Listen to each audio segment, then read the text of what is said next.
বাংলা নববর্ষের প্রথম দিন পয়লা বৈশাখের দিন ত্রিশূল হাতে দেখা গেল দিলীপ ঘোষকে। এদিন সকালবেলায় বর্ধমানেশ্বর মহাদেবের মন্দিরে পুজো দিতে যান দিলীপ ঘোষ। মন্দিরের তরফে ত্রিশূল দেয়া হয় বলে তার দাবি। তিনি বলেন, যখন এই বিশ্বে পাপ ও অশুভ শক্তির প্রভাব ফেলেছে তখনই মহাদেব ত্রিশূল হাতে তুলে নিয়েছেন। ত্রিশূল হাতে স্বচ্ছ রাজনীতি করতে চান বলে জানিয়েছেন দিলীপ ঘোষ। নববর্ষে দিলীপ ঘোষের হাতে ত্রিশূল দেখা গেল। এর আগেও নির্বাচনী প্রচারে বেরিয়ে একের পর এক বিতর্কিত মন্তব্য করেছিলেন তিনি। অন্যদিকে আজ দিলীপ ঘোষ নির্বাচনী প্রচারে বেরিয়ে এই প্রসঙ্গে কি বলেছেন শুনুন।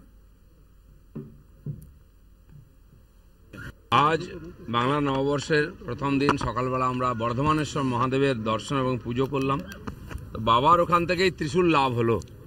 বাবা যখন যখন এই বিশ্বেতে পাপ আর শুভ শক্তির তার বেড়েছে প্রভাব, তখন তিনি ত্রিশূল হাতে তুলে নিয়েছেন, তাণ্ডব নৃত্য করেছেন। তো তারই প্রেরণায় আমার কুলদেবতা মহাদেব স্বয়ং, তো তার ত্রিশূল নিয়ে আমরা অভিযান করে স্বচ্ছ ভারত আর স্বচ্ছ রাজনীতি করতে চাই। ত্রিশূল তার প্রতীক। কোনো ভয় কি আত্মরক্ষার জন্য? আত্মরক্ষা আছে না, দেশ রক্ষা।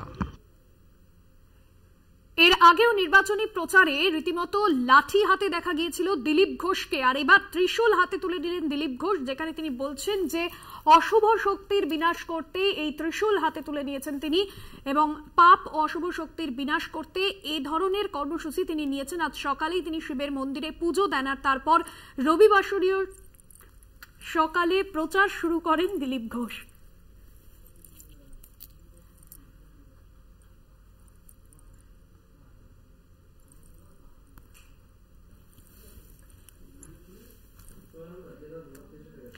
চন্দন সেনগুপ্ত প্রতিনিধি রয়েছেন ফোন লাইনে। চন্দন, এর আগেও আমরা দেখেছি নির্বাচনী প্রচারে গিয়ে একের পর এক বিতর্কিত মন্তব্য করেছেন দিলীপ ঘোষ, আর এবার লাঠির পর তিনি ত্রিশূল তুলে নিলেন হাতে। হ্যাঁ, একদমই ভাস্বতী। আজকে চন্দন, শোনা যাচ্ছে? নববর্ষে দিলীপ ঘোষের হাতে ত্রিশূল তুলে নিলে দিলীপ ঘোষের হাতে ত্রিশূল, এবং এই ত্রিশূল তোলা দিয়ে তিনি যে মন্তব্য করেছেন যে পাপ বিদায় করতে অর্থাৎ অশুভ শক্তির বিনাশ করতেই এই ধরনের কর্মসূচিতে সামিল হয়েছেন তিনি। সম্ভবত যোগাযোগ বিচ্ছিন্ন হচ্ছে প্রতিনিধির সঙ্গে। আপনাদের জানিয়ে রাখবো, নববর্ষের সকালে একেবারে ত্রিশূল হাতে নিজের স্বভূমিকায় দেখা গেল দিলীপ ঘোষকে। দিলীপ ঘোষ আছেন, দিলীপ ঘোষের নির্বাচনী প্রচারে গিয়ে একের পর এক মন্তব্য করে তিনি যেরকম বিতর্ক তৈরি করেছেন, এর আগে লাঠি হাতে তাকে দেখা গিয়েছিল নির্বাচনী প্রচারে, আর একেবারে ত্রিশূল হাতে তুলে নিলেন তিনি। চন্দন সেনগুপ্ত রয়েছেন ফোন লাইনে। চন্দন, ত্রিশূল হাতে দেখা গেল এবার দিলীপ ঘোষকে, কি বলছেন তার কর্মী সমর্থকরা?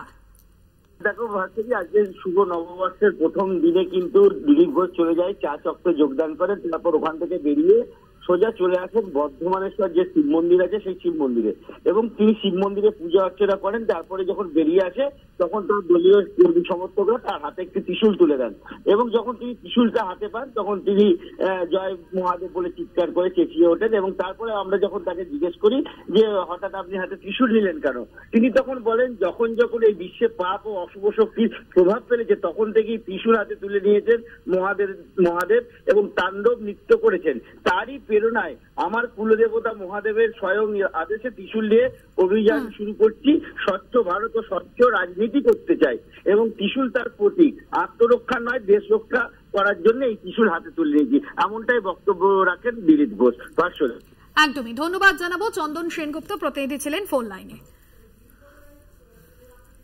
অন্যদিকে নববর্ষে দিলীপ ঘোষের হাতে ত্রিশূল, আর এ বিষয়ে তৃণমূল নেতা জয়প্রকাশ মজুমদার কি প্রতিক্রিয়া দিয়েছেন শুনুন।